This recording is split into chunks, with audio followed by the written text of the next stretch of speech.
Good evening, everyone. Thank you for viewing again this evening. I hope you're home. I hope you're safe. I hope you're distancing yourself from anyone that you can give coronavirus to or who can give it to you. That's our job. So the doctors, nurses, grocery store workers, people who are out there driving Ubers right now, people in sanitation, uh, people who have quote unquote essential jobs who have to be out there and working.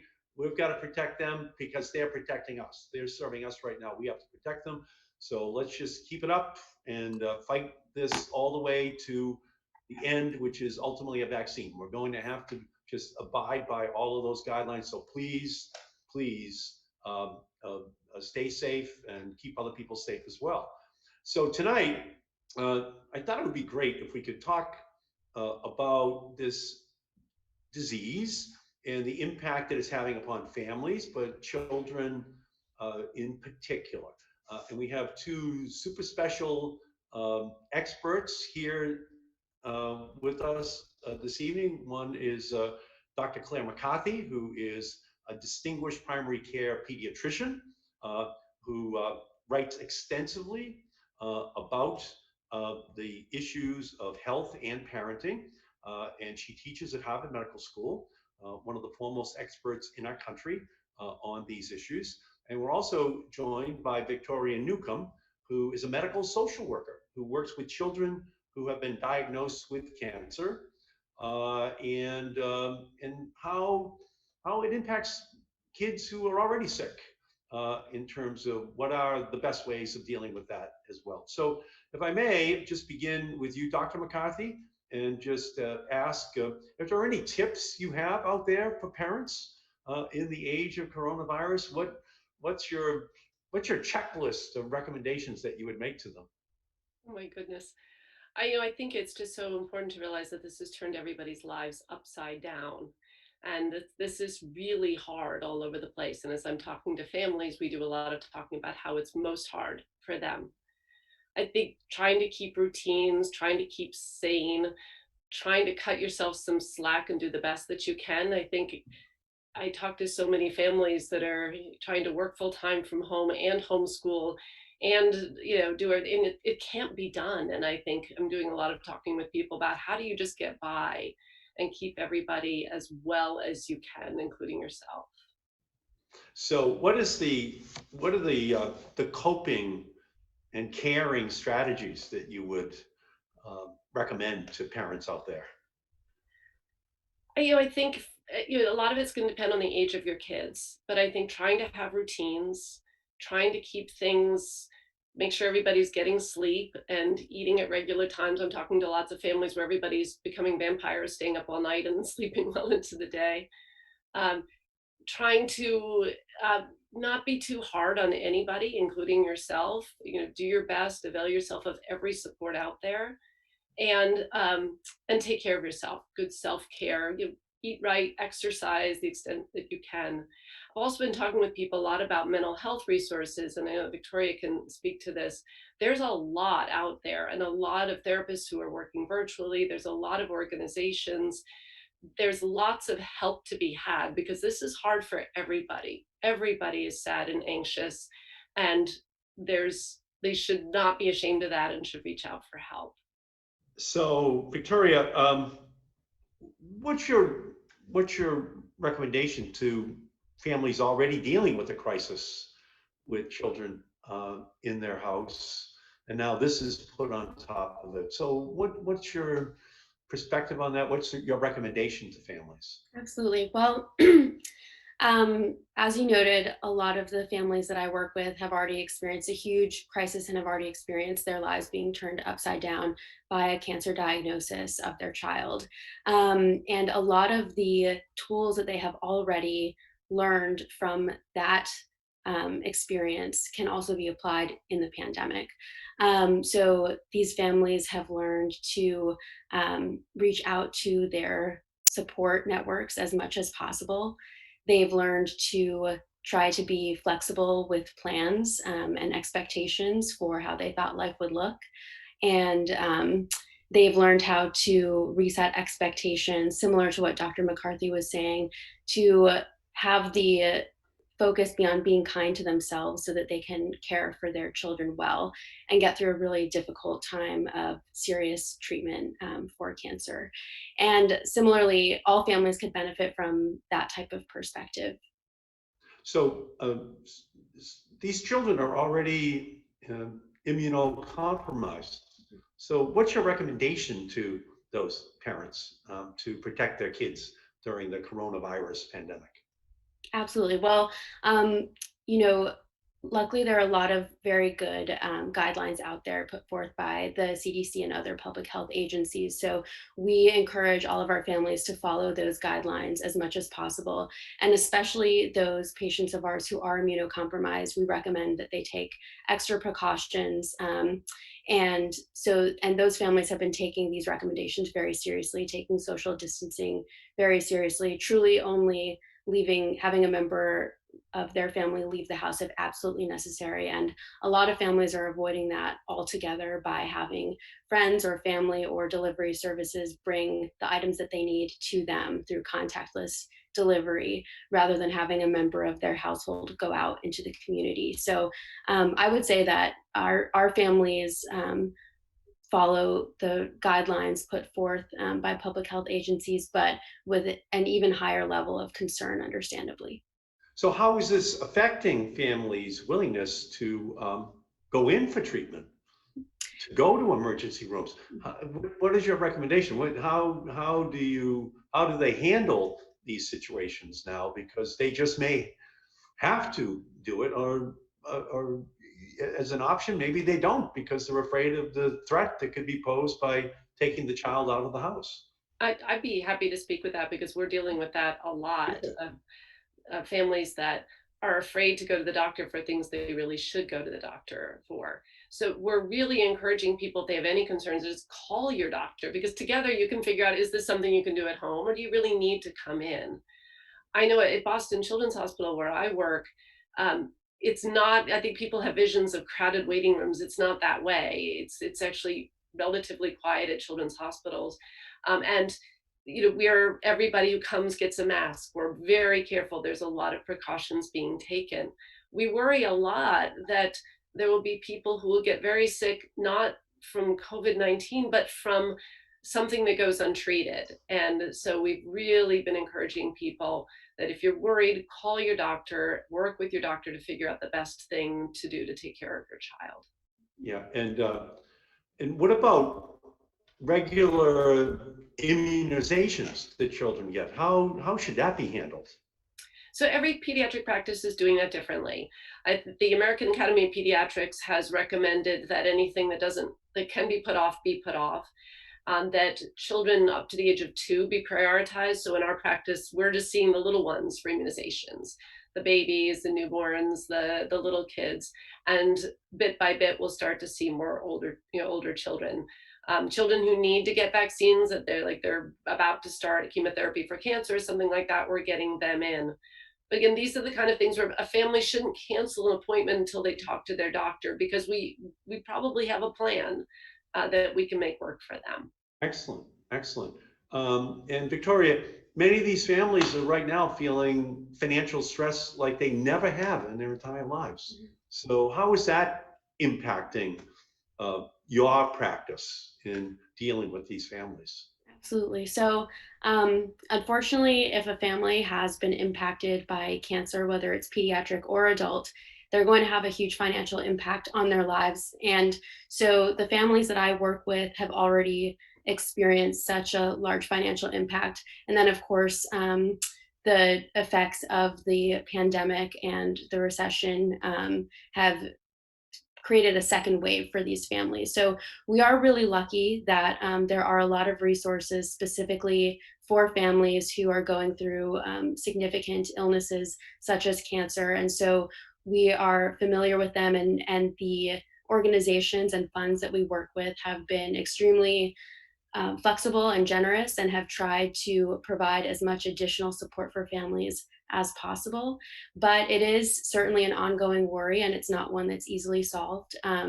The families of the children that I work with, if any of them are essential workers, many of them are having to step away from their jobs, even with their essential work status, because of their concern for exposing their child.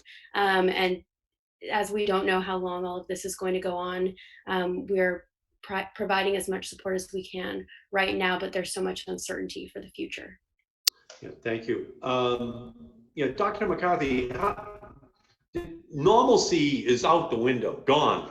Yes, You know, gone. when it really returns, nobody knows. It's Donald Trump for sure does not know when normalcy is going to return. In fact, I think he's plotting to make sure it's abnormal for an unnecessarily long period of time. So how do you talk to families about, depending upon the age of the child, about this disruption in normalcy and what it means to the child? What, do you have tips for parents as to how they should talk about this depending upon the age? Well, as you say, it's very dependent on the age. And, a teenager is someone who, you're going to want to talk more with about things. And a little child really doesn't need to know all that much. Just, there's a germ out there that is making some people sick. And so we're just keeping ourselves extra safe and we're staying home. It's hard to talk with kids about what's going to happen next because we honestly don't know, as you say. And I think there's so many questions swirling around. When do I get to go back to school? When can I play with my friends? When can I see grandma again?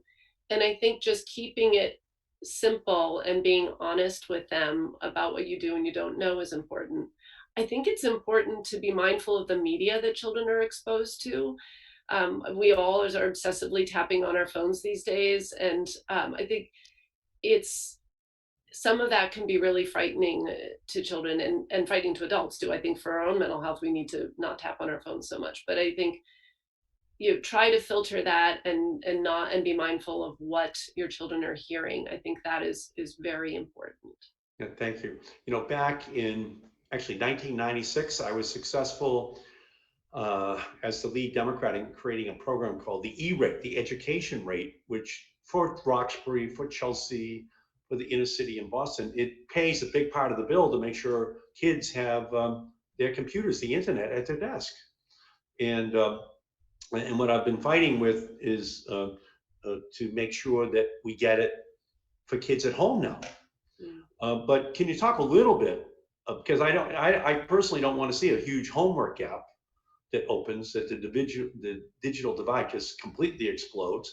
But there's a Dickensian quality to the internet. It's the best of wires and the worst of wires simultaneously. It can enable, it can ennoble, but it can also be a very disruptive negative force as well. So Dr. McCarthy, can you talk about that and the advice you might be giving to parents when kids now have very little opportunity to leave the house? Yes. So there's sort of two sides to that. There's the sort of the digital divide and the education aspect. I mean, I think many children, especially in low-income communities, have yet to show up for their virtual school. And I've certainly met many families where their only access to the internet is on their cell phone. And it's a little hard to do your homework on a cell phone or to be part of a Zoom meeting on your parent's cell phone. So I think there's that whole aspect of it. And that I think is what troubles me the most. And I think that we're going to have so much to clean up after this. There's going to be so many children behind, especially children who have special needs and special learning needs who are just, I mean, there are people who are working violently like heroes trying to get kids the services they need, but you just can't do everything remotely. So there's that aspect. And then there's the aspect of, parents trying to work full time with a little kid, they're going to stick them in front of a tablet.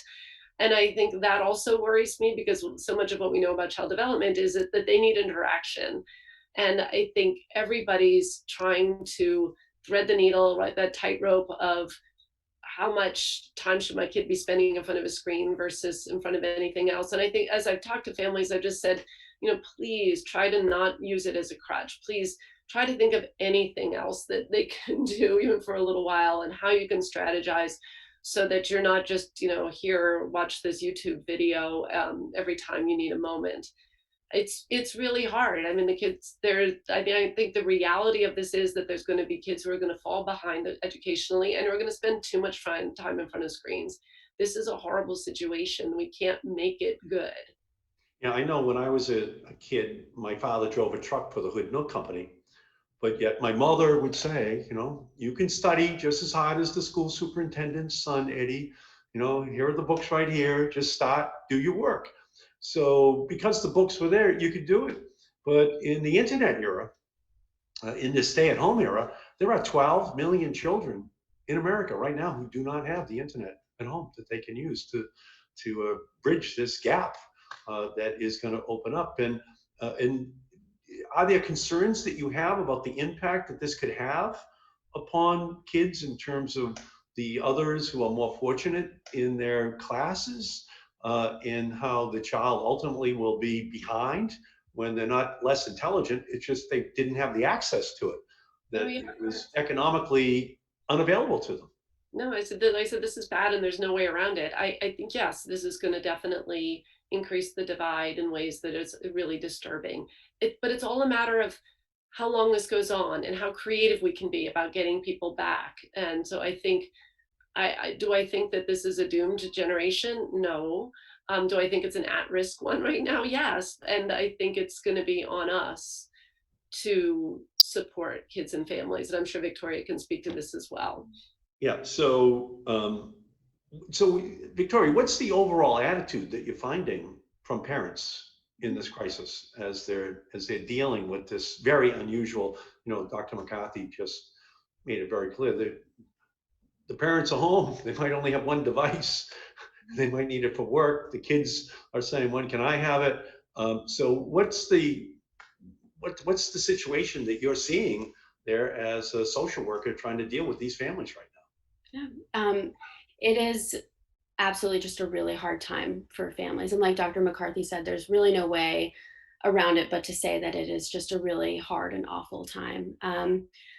Families are stressed, they're anxious. The families that we work with at Tufts Medical Center in the oncology division are specifically very worried about their children's health, but all families right now are under stress. And they're having to do things all at the same time that were never meant to be done all at the same time: working, parenting, caring for themselves, caring for their children, taking care of basic needs. And so that is just kind of the state of how people are feeling. And at the same time, families are very resilient. So we do see a lot of families taking things one day at a time. We see a lot of families who are able to identify still some of the strengths that they're seeing in themselves and their families during this time, and who are doing their best to stay connected to their support systems. So they're doing the very best that they can in a terrible situation. So you and your husband have a newborn in the house right now. How are you dealing with that? Yeah, we are new parents, and my husband and I actually are both essential workers. So I'm still reporting to work in person, and my husband is a resident physician, so he's also reporting to work in person and working pretty crazy hours sometimes. So it's been a stressful time for our family as well. I think I definitely admire the families that I work with and try to take a page out of their book, taking things one day at a time and identifying any bright spots and joys that we can. And I will say that while it is very stressful to have a baby during the pandemic, he's also the very best thing in our lives right now. And he provides us a lot of joy. And because he does not know what's going on, his joy and genuine kind of happiness with life are infectious. And we try to really focus in on that when we're with him. Fabulous, fabulous. And Dr. McCarthy, you mentioned diet and exercise earlier. Can you talk again a little bit more extensively about that and what your advice is to the parents in terms of their kids and diet and exercise, and maybe the parents themselves?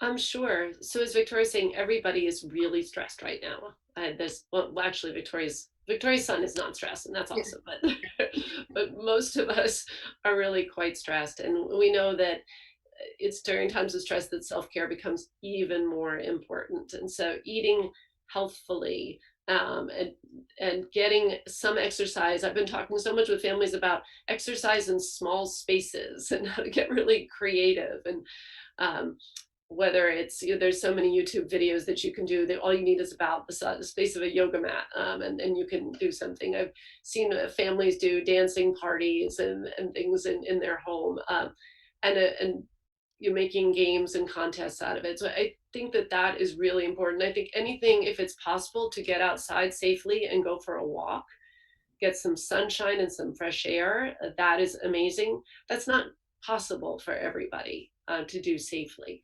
And that's also, I think, part of this whole divide that upsets me, that for higher income people, they can get outside and get some fresh air. And many of my patients who live in very crowded conditions in inner city Boston cannot do so safely. But I think it's self-care is so crucial now in every way. And the sleep I mentioned before, I think that's very important. And I love what Victoria was talking about with finding joy. I think that's also important in self-care. There's always something that you can celebrate. You may have to look hard, but there, anytime there's a silly moment, or anytime that you're spending some time with somebody you wouldn't have, or just reaching out to a friend you haven't talked to in a while, it's so important that we really search for the things that are good, because in times like this, they may not be obvious, but they are there. Right. And in April, T.S. Eliot said that April is the cruelest month. And this April in Boston, Very cool. it was the darkest, dankest April of all time. And that doesn't help your mood either when you keep looking out at the rain and the overcast outside. So yeah, so it is important to find joy wherever you can. And that's critical, for all of us. Okay, everybody is in this, same boat, but the parents that we're talking about here have a double job at home that they're trying to discharge, and it's a new world that they have seen created for themselves that never before has existed in the history of our country. It's just absolutely unprecedented. So Victoria, what's the best advice you would give to parents who are watching this right now, as we're going forward? My advice would be to echo some of the sentiments that have been shared throughout our conversation so far by Dr. McCarthy and myself. Really just be kind to yourselves as much as you can. You're in a situation where it is so easy to feel inadequate in every aspect of your life, in your work, in your parenting, in your home. And as much as you can, please try to remember that this is truly an impossible situation that you never would have chosen to be in if you had any control over it. It's okay just to be in survival mode, and to lower your bar to that level, and to try to make the best choices you can when you're able to, in terms of, like Dr. McCarthy said, caring for yourself, even in the simple things as getting enough sleep or sharing a laugh with your child. And just try to remember as much as you can that you're doing the best you can and you're amazing for that. Yeah, and Dr. McCarthy, what's your simple message to these parents who are watching right now, waiting for wisdom in terms of how they should be handling this situation, which could go on for some time? Yes, I wish I had that kind of wisdom. I would echo what Victoria said. I think we need to cut ourselves slack. We need to do our best every day, but realize that our best may not look anything like our best used to look. And the other thing that I would add is to reach out. We're shut in, but that doesn't mean that we're not connected. We are very connected. And there are so many ways, whether it's picking up the phone, whether it's a Zoom, whether it's, there's so many ways to reach out. So I think we need to take the extra step to reach out for those connections and reach out for help. People should not feel shame in asking for any kind of help, whether it's a therapist, whether it's help with food or whatever. There are people, or armies of people, who are ready to help in any way they can. And nobody should feel that they are completely alone, because they are not. They are not. So thank you to the both of you. It's with the greatest of appreciation, that, we listen to you because of your deep knowledge and your guidance for how to navigate through this crisis. You've given us kind of a roadmap for hope, that families can cope, and that we can stay united, as Dr. McCarthy just said, even as we're apart. We have to work at it, but we can do it. That's why people wish they had invested in Zoom in January of this year, because of the almost ubiquitous knowledge that people now have about how to use this technology. But thank you for helping us to, just have this conversation about caring for each other, and knowing that we're going to come out on the other side. When I was a boy, my mother used to talk about getting the last rites when she was 12 years old in the 6th grade. And I said, and she would say, I had pneumonia. And now she was 12 years old in 1918 in Malden, Massachusetts. So she was in the middle of the Spanish flu and she had to stay out a year. And so it's actually part of my own family's history. And I know how there was kind of a paranoid part of her that, she had about disease and about things that could impact your family. And I guess having the last rites when you're 12 helps to do that. So maybe you could each talk a little bit about that, because there's a lot of scary talk out there. And maybe you could, because I heard that as a kid, in a delicate way, but something that just was something that was to make me apprehensive, my brothers and I, about what could go wrong in the world. And she was kind of vague about it, except that she had had the last rites. So Victoria, can you talk a little bit about that, if you would, about this reality that's inside of people's living rooms right now, inside of their hearts to a certain extent? Sure. Yeah, the impact of this, even for those who are able to stay fully safe and healthy, and even those who are not majorly economically impacted, they will have a lot to process after. And those who are even more vulnerable because of socioeconomic factors in their lives will be even more so impacted. And as Dr. McCarthy referenced, aside from being able to process that within our families and having that be a part of our story and integrate that into part of our stories, we will need to be able to reach out for support ongoing. The impact on everybody's mental health is going to be huge. And luckily, there are resources available, and I imagine there will be even more going forward. But anything from connecting with family and friends and processing out loud just how hard everything is or has been, to having formal relationships with therapists, with supportive services, to get resources that are needed will be really important. So as Dr. McCarthy said, it's not that we're doomed, but this will impact us for a long time to come. We will certainly need to accept that and integrate that into our stories.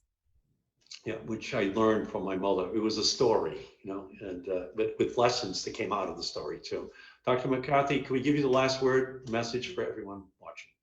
Well, one thing I wanted to add about in terms of talking about this with kids, I love with Mr. Rogers, the find the helpers. And I think that, we need to talk with our children about all the people that are out there working to help them in so many ways, and talk with ourselves about it too. I think we need to find hope and optimism, even though it's really tough. We will get through this. There will be a vaccine. We will be okay. We'll be different, but okay. But it's going to take work, and it's going to take caring for ourselves and caring for each other. Beautiful.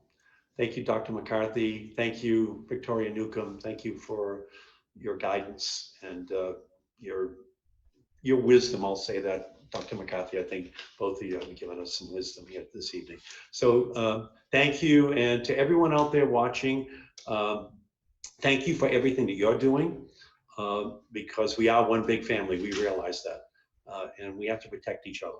So let's work together towards that goal, and understand that we don't come out on the other side unless we all come out on the other side together.